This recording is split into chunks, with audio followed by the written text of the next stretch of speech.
Hi all, welcome back to another video. Today, I want to talk about why I decided to go to Japanese language school at the age of 36. It's not every day that a 36-year-old wakes up and goes, I want to go to language school.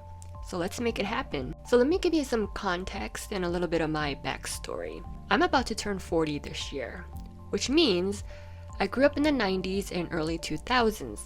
That was the decade that I spent my childhood in. In the 90s, Japan was an economic powerhouse. Anime was starting to become a massive soft power. J-pop was extremely popular in the early 2000s, made popular by artists like Ayumi Hamasaki, Nami Amuro, Korakumi, and Boa. So I was exposed to anime in my childhood. I've watched Dragon Ball and Sailor Moon on TV, but they were always dubbed in English. In high school, I joined the anime club where they showed Inuyasha voiced in Japanese, and I started to listen to J-pop. Ayumi Hamasaki was one of my favorite artists of all time. Her lyrics are so poetic and reflective. Her music videos at that time was out of this world, breathtakingly beautiful and artistic. Having been exposed to Japanese culture, I thought to myself, the Japanese language is so beautiful. It's so elegant and eloquent. When I listen to Japanese, I feel as if I am transformed to a softer and more delicate world. Now, can Japanese sound harsh and crude?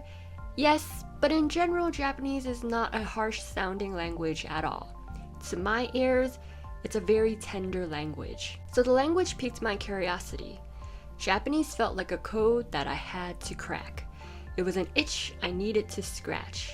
And going to language school really was about understanding and learning the language. It wasn't about anime, it wasn't about me romanticizing the culture, it wasn't about the food. I knew the pros and cons of Japan.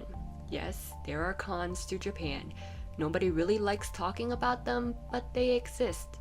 So for me, it really was the language. Japanese was a puzzle I had to solve. And I remember when I was about to enter college in 2003, I had to choose a major. My heart was saying major in foreign language with an emphasis in Chinese and minor in Japanese. For those of you who don't know, the Chinese language is my first love. It is my deepest and truest love, hence the emphasis on Chinese. So my heart was saying foreign language.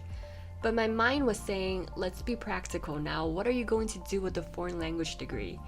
Even though I loved the Chinese language, I had no intentions of living and working in China. So my love for the language is a very pure love for the language. It wasn't a means to an end. I don't need to use Chinese for anything in my life other than my own pure enjoyment of knowing it. So what am I going to do with a foreign language degree? I couldn't answer that question. And in the early 2000s, finance was the it industry. Finance and computer science. Just like how these days everyone wants to be a YouTuber and influencer, back in the days, everyone wanted to be a financial analyst, personal banker, stock trader, or a computer engineer. Now, I'm not a techie, I'm still not a techie, so computer engineer was out of the question. But being the practical and realistic person that I was, I decided to ignore my heart and major in business because that was supposedly where the money was at. And that was strike one for me. Take it from me, don't ignore your heart. In my last year in college, I remember seeing a poster about studying abroad in Japan. I think it was like for 1 quarter. It was like a university exchange program that my university had with a sister university in Japan. And I thought about it, and my heart was like, it's just 1 quarter for you to experience Japan. Maybe you should go. But think about it was all I did. I didn't actually pull the trigger. And it was due to fear. At that point in my life, I've never traveled to a foreign country by myself before, let alone live in a foreign country where I didn't speak the language. Even if it was just 3 months, it felt daunting. So strike two for me. After I graduated from college, I had to look for a job, and I saw that there was a program called the JET program, which stands for Japan Exchange and Teaching Program. So I researched this program, and thought maybe I would go to Japan and teach for a year. This program required a recommendation letter, and I went to my university work study supervisor and asked her for a recommendation letter. And I remembered when I was asking her, she looked kind of mad and said that I should write a recommendation letter for myself, and if she agrees with what I said, she'll sign off on it. And I was very devastated when she said that because I thought it was her way of rejecting my request. And I couldn't figure out why she rejected me because I was always on really good terms with her. It wasn't until much later in my life and with more life experience that I realized she probably just didn't know how to write one. And because she is Chinese, she was trying to save face. But even then, to me, if someone asks me for a recommendation letter and I tell that person to write one for themselves and I'll sign off on it if I agree with it, I feel like that's very rude, especially if I've worked with that person for a long period of time and we are on very good terms with each other. But hey, that's just me. Needless to say, I did not do the JET program and I did not go to Japan. In hindsight, that actually worked out for me. I think I would have hated my experience in the JET program. So passing up on the JET program was strike 3 for me. I stopped thinking about going to Japan or Japanese for a very long time after that. I was too busy either finding a job, getting a job, working the job, and paying the bills. I had moments here and there where I tried to pick up Japanese, but I never made it past hiragana and katakana. In 2017, I went to Japan for a 2-week vacation, and it sparked that long-lost desire in me to learn Japanese. Unfortunately, I had a job that was really stressful and took all of my time.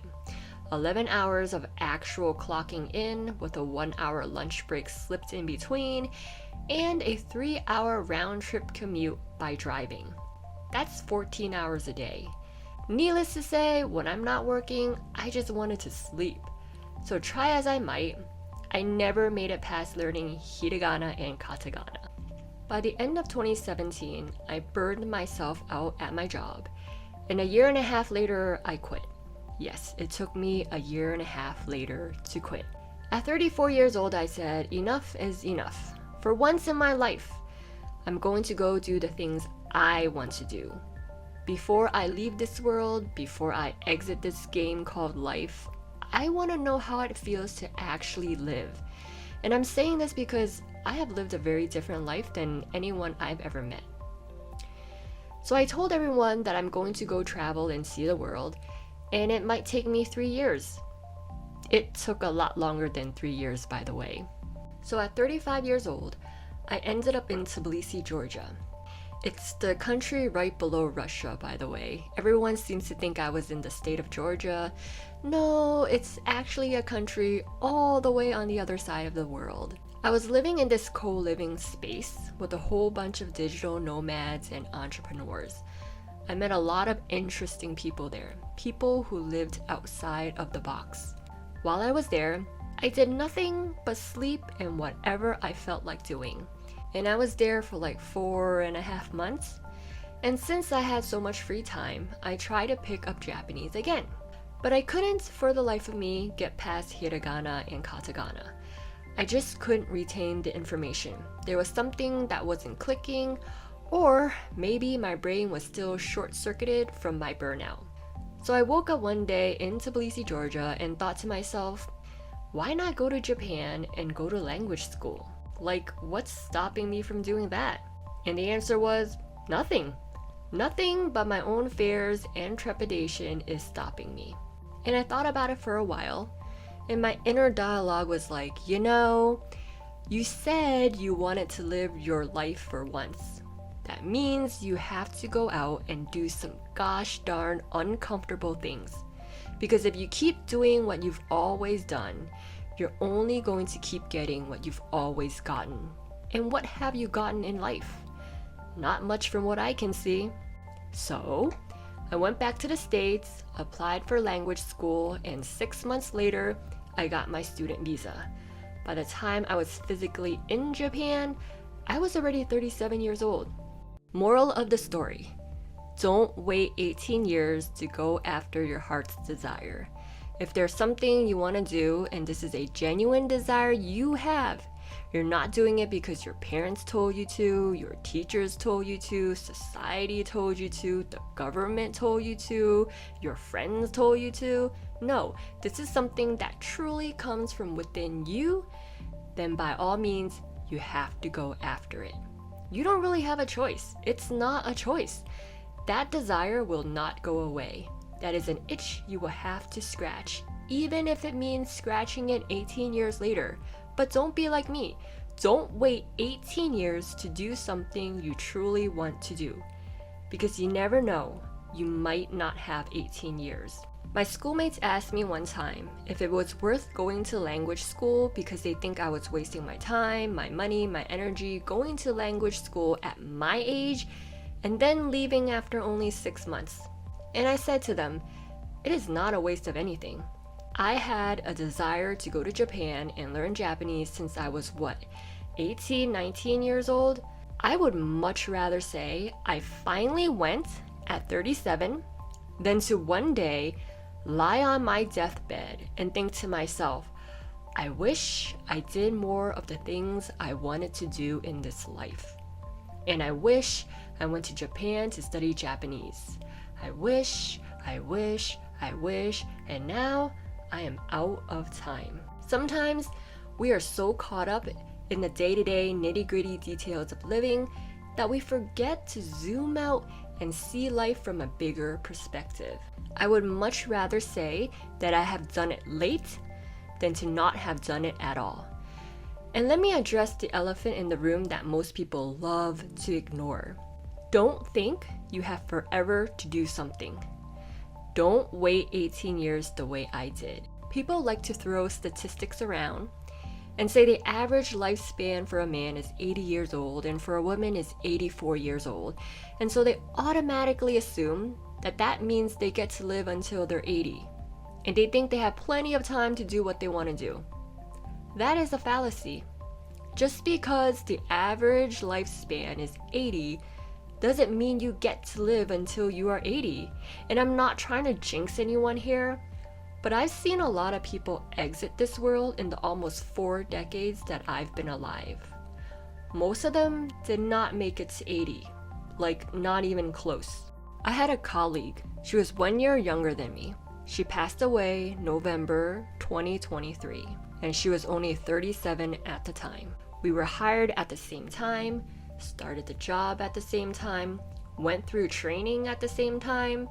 So it was really sad to hear that she passed away. And I can't help but think that when I was 37, I was able to go to Japan and go to language school. But when she was 37, it was the end of the road for her. So don't think you have forever. You never know when the end of the road is for you. It doesn't matter what the statistics say. I know that leaving this world is something that most people don't want to think about. So they try to ignore and forget about it for as long as possible until one day they are completely blindsided by it. But I urge you to think about it because it puts life into perspective. Ask yourself, if today was the end of the road for me, would I regret how I have lived my life? Would I regret not going after my dreams? Your desire, if it is genuinely coming from within you, will not go away. It's not a choice. You don't have a choice. So you might as well face it head on and go after it. And I'll end on that note. As always, if you found any value from my video, please give me a thumbs up. And if you have any questions, comment below. I'll see you next time. Mata ne.